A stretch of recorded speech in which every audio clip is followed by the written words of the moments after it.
Episode 2, Cut and Run is the title. Really finds its own footing. Like the premiere was like a moment, like one of those big Star Wars moments that I've referenced before. The premiere of it, everyone's coming in, they're checking out the new animated Star Wars show.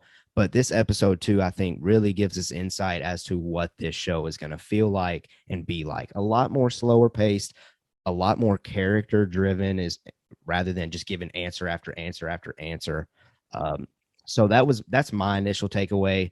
It wasn't like top tier yet. We might come back to it eventually in the season and think that it's top tier, but right now on the surface, it's just a solid episode. Would you kind of fall in on that category as well? 100%. Definitely, not as jam packed, pumping as the first episode. What I'm doing right now is on our Twitter, we ran a poll Yeah. asking the same question, and I wanted to kind of call it out. So we asked, what are your overall impressions of Bad Batch episode 2, Cut and Run?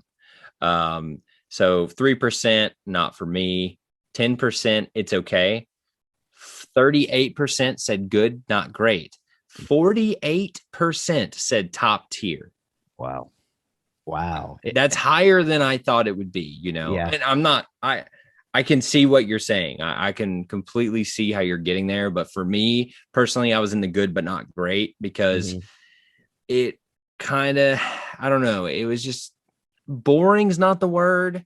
It was just very slow and methodical, and they're trying to build the characters up more than tell the Bad Batch story of the show. And it's more about getting to know Omega and Hunter, really those two, that father-daughter dynamic they're going for.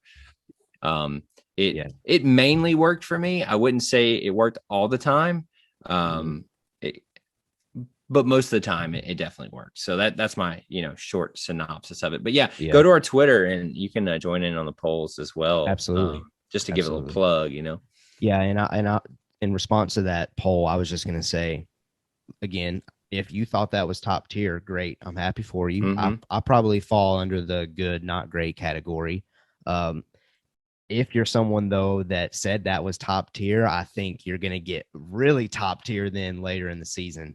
Because in my opinion, I know Filoni can flex harder than episode 2 was.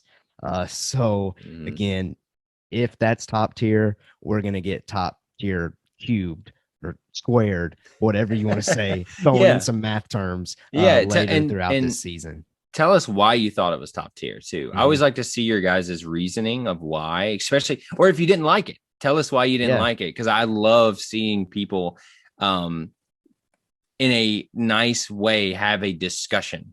Don't just go after people because they have a different opinion.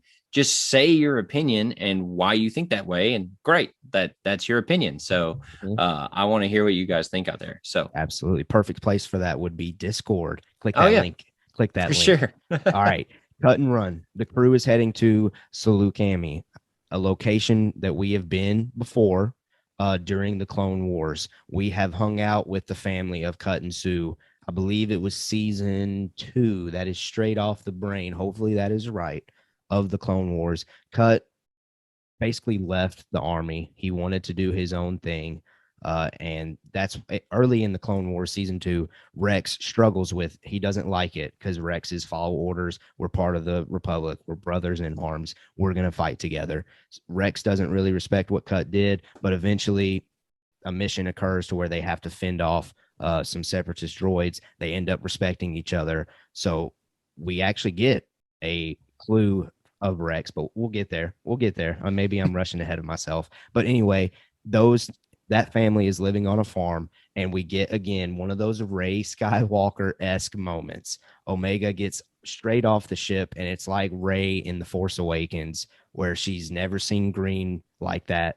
She didn't know it existed in the entire galaxy. Omega has that same moment. We keep getting these patterns for Omega already. This is 2 patterns now for Rey Skywalker in particular. I've already seen on Twitter people trying to connect Omega and Rey Skywalker. Definitely Palpatine. I'm not going to go into that, but I mean, I can see it. I can see it. as we're watching it, and she's dirt, great. I'm like, here we go, here we freaking go, and I'm a sucker for it. I fall for it every time. I'm just like, oh, they're getting me. I know what they're doing, and it's working. I'm falling in love with this character. I didn't want to say falling in love with this girl. I'm falling in love with this character, and I want to know more about her. And it's fascinating when you really think about how impactful and powerful that is. Like we take for granted this world that we live in. We're very blessed in terms, well, like my family, we're very blessed, and we can go out and see things. So can you imagine never seeing dirt? And like, I can't imagine that. So when you really put it in that perspective, you get away from, we've seen this before, and what it really means to the character, it's like, oh my goodness, like, that would make you go, what is this? Like, what is this stuff? I love this. Like, this is incredible. It's like when I go to the mountains, and I don't live in the mountains. So when I go to the mountains, I'm like, wow, this is insane. It's so tall, and there's snow. It's just amazing. Same, but like times a million, right? So what was your thoughts? No, I thought it was great. I love those little moments, and the Omega character has those little moments throughout this episode, and that's what makes this episode good or solid, in my opinion, is we get great character development. We get those great little details. And like you said, it is slower, but because of those small little details, I think it's going to pay off in the long run, as far as maybe when we get later in the season, we're going to connect with these characters so much more because those small little details. Now, next up, in the homestead, Cut does share that Rex was there yesterday. Do you think, I mean, we're one day away from each other. Do you think maybe the Bad Batch is going to go to where Rex went off to next episode? Like, are we already there with Captain Rex, or are we just going to keep getting like these teasers of Rex, and eventually we get there? I think it's that one. I think it's we're going to hear his name. They're going to keep bringing him up, and then like episode. Do we know how many we're getting? We don't. Do we? It's out there. I don't want to say the wrong number, but I want to say it's 16. All right. Well, if it's that many, I mean, if it's more than 10, then I'd like to believe they're going to do that, and that he's going to show up because of how important he is in the clone story. I'd like to believe that I am seeing 16 episodes. Okay. So, that's a long haul, man. That's longer than I expected. I think we speculated it, and we were like, probably like 8 to 10. Yeah. And so the double that. That's great. And episode 1 being like what, 70 minutes long? Yeah. That's crazy. So we're getting our content for sure. But yeah, they're gonna have to stretch some of these things out, or else they're showing their cards too much, or they have way better things planned and we just don't know what it's gonna be. I would love for that to be it, but I think it's gonna be more of a let's stretch this out a little bit, because everyone loves Rex. I mean, come on. I think it's gonna be a boom, name drop, bam, we got Rex, and he's crazy, and he's going to do something cool. Yeah. So, now you do get your Empire stuff here in episode 2 with the installation of Imperial credits and the chain codes. What'd you think of all of that? Loved it, dude. I know that's the one thing that you were talking about the most after the premiere. Yeah, I love seeing that, because I didn't know if we were going to touch on it this episode, and by God, here we are, and getting deep into it. Like, they're implementing these chain codes that you can't go anywhere like without them, and they're checking them, and they've already, whoever does the this is a random thought, whoever does the little Imperial spray paint on everything, that dude is busy. Because he is out there just spray painting all day. That's a great point. We already see the little signet of the Empire. Yeah, they got them everywhere. I was like, this dude's working double time out here. Them clones with the spray paint, because they were ready.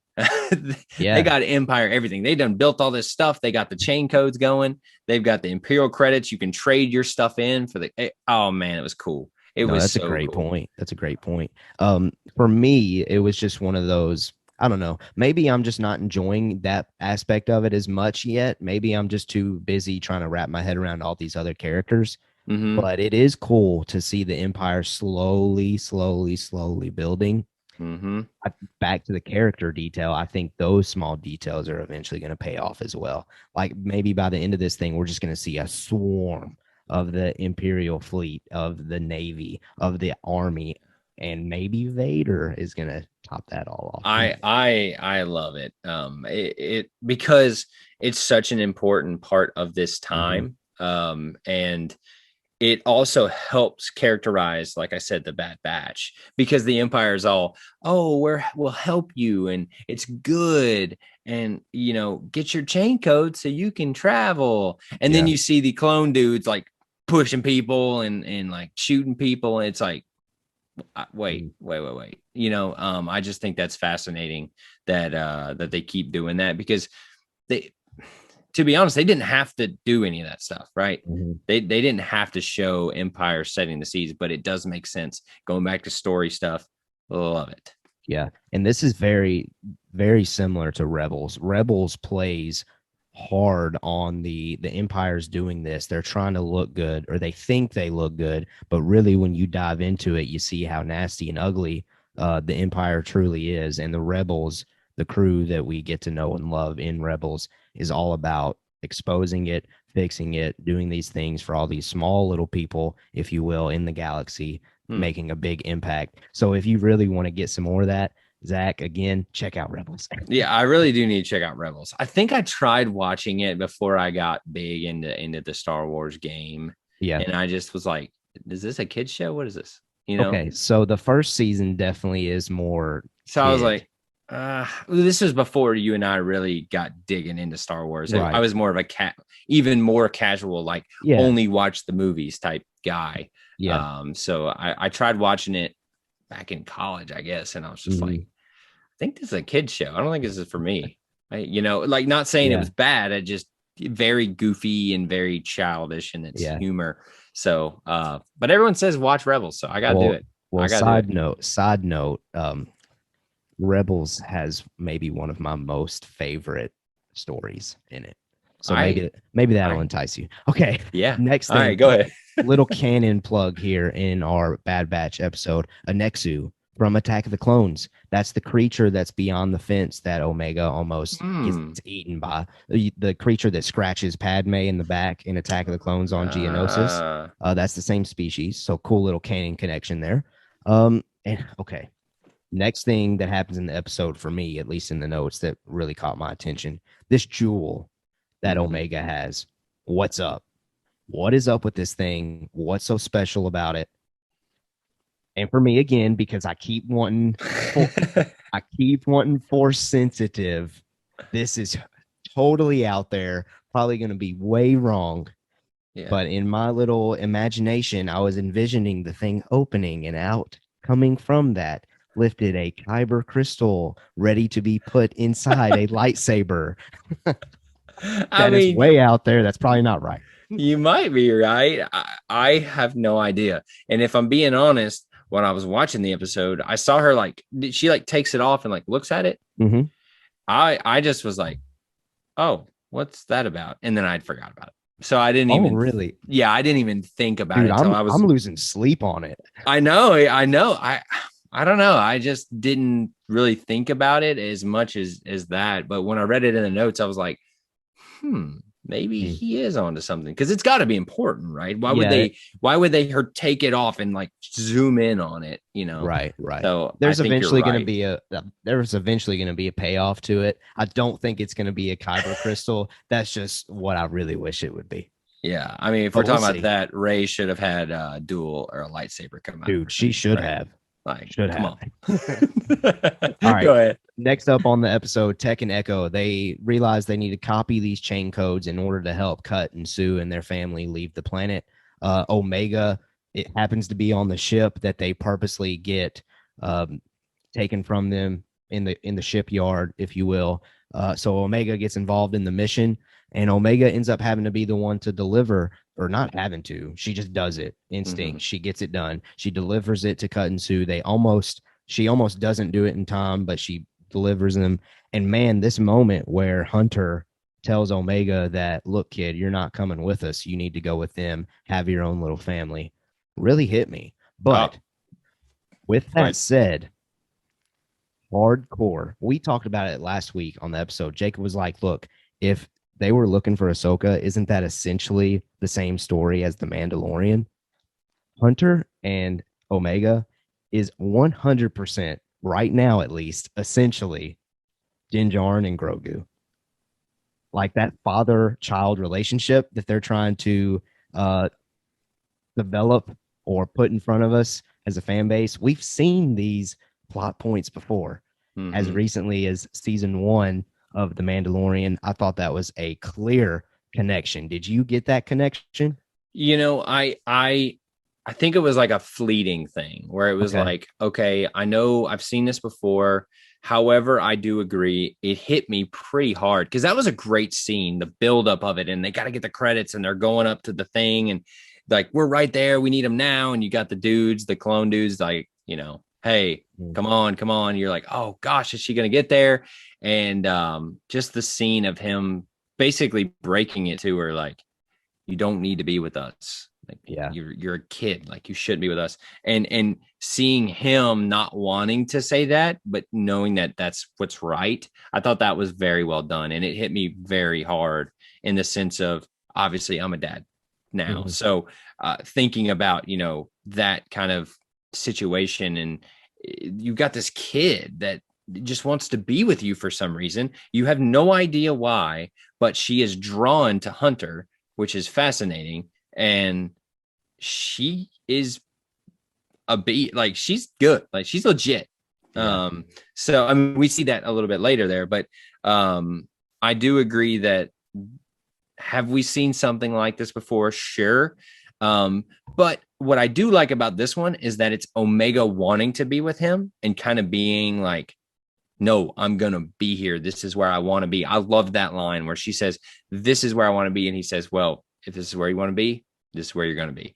Yeah. Fascinating. I love that. Right. Because he he didn't have to say that, but it's also that it's showing that her words mean as much as anyone else in the team to Hunter. Like Mhm. she's just a kid, but her saying that really broke through to him is what I got. And I loved hearing him say, if that's where you want to be, I'm going to start crying thinking about it. If that's where you want to be, like, this is where you're going to be. Because that's something Yeah. I would say to like my daughter. Like, if you really want to be here, Mhm. okay, well, then you'll be here. I thought it was fascinating. So, Yeah. sure, No. same vibes, but Yeah, loved no, it. maybe you've probably convinced me. I think it's a lot deeper, I guess, than Mm-hmm. what I initially interpreted it as. So maybe it is similar to Din and Grogu, but I think it does take up maybe the intensity of it all because Yeah. Omega is able to speak for herself. We're able to connect with her feelings because she's able to express them, obviously more than Grogu's. Yeah. And Thing. it's not a mission to Yeah. like, to Din Djarin, it was a mission Mhm. starting out. To them, it's a nuisance. It's like, no, you don't, you're a kid, you don't need to be here. And why are you keep freaking coming around? Like, go away, go away, go Yeah. away. And then she keeps proving herself that she can handle it.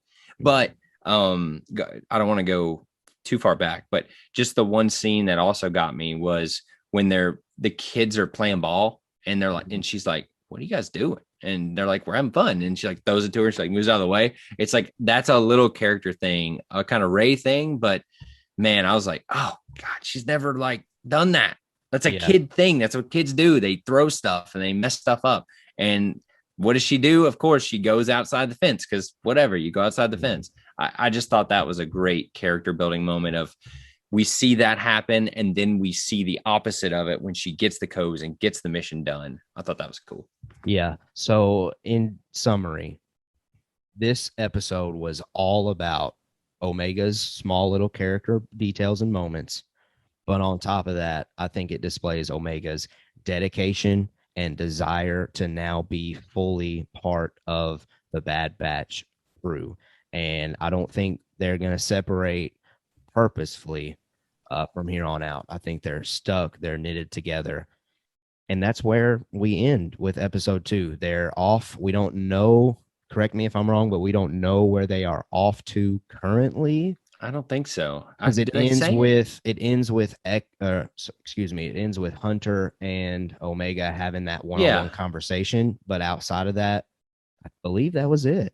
I I think don't you're think we right. get a clue as to where they're going next. I don't So think so. I guess that's why earlier I was saying maybe they could go ahead and find Rex since they're already on his tail, since they're just one day behind him. Maybe him and Cut or Hunter and Cut had a conversation on the side where Cut shared with him that maybe he went in this location next, or he hinted at going to these locations. Maybe, who knows? We'll see. But the episode is yours, listeners out there. What did you think of episode 2? Jump down in the YouTube comments, let us know, or hop over to Discord. What do you think about the Bad Batch overall? Let us know. It's been a great ride so far, and I personally can't wait to continue to cover it. I think it's been an absolute blast. So far, episode 1, I would put top tier, in my opinion, as far as Yeah. animation goes. But episode 2, I would categorize that as good, but not specifically great, unless again we come back to it later in the season and we're like, man, that set up Mhm. this X set up Y perfectly. Maybe we get that. We'll see. Zach, what did you think overall of episode 2 and where we are at with the Bad Batch currently? Yeah, episode 1 top tier, episode 2 good not great. However, it did what it wanted to do. I think it made me care about Omega way more. And also, I loved seeing Hunter do work on the battlefield. Like, he's supposed to be this leader and this dude, and I thought he was kind of boring in the Clone Wars show for sure. And then season 1, he was good in terms of the leader type stuff, but I didn't really see him do work per se. But man, when he goes in there and he's by himself and he's like kneeing dudes and shooting dudes, oh man, it was awesome. And it was exactly what I wanted to see out of him, because he's supposed to be the elite leader. And I thought that was him showing to be a leader. And I wanted to just bring that up while we wrapped up, because I thought that was important, because that episode was basically about those two, Hunter and Omega. So Yeah. I thought it was good. Uh, you know, I really am just excited to keep staying in this story, because I didn't know what to expect coming in. I really didn't care about the Bad Batch, before I turned on the Clone Wars. In the Discord, we were going over like what episodes to watch, and I went back and watched those, and I was like, okay, I'm in on Bad Batch. Let's see what this is about. And these 2 episodes really have sunk their teeth into me, and I cannot wait for Friday.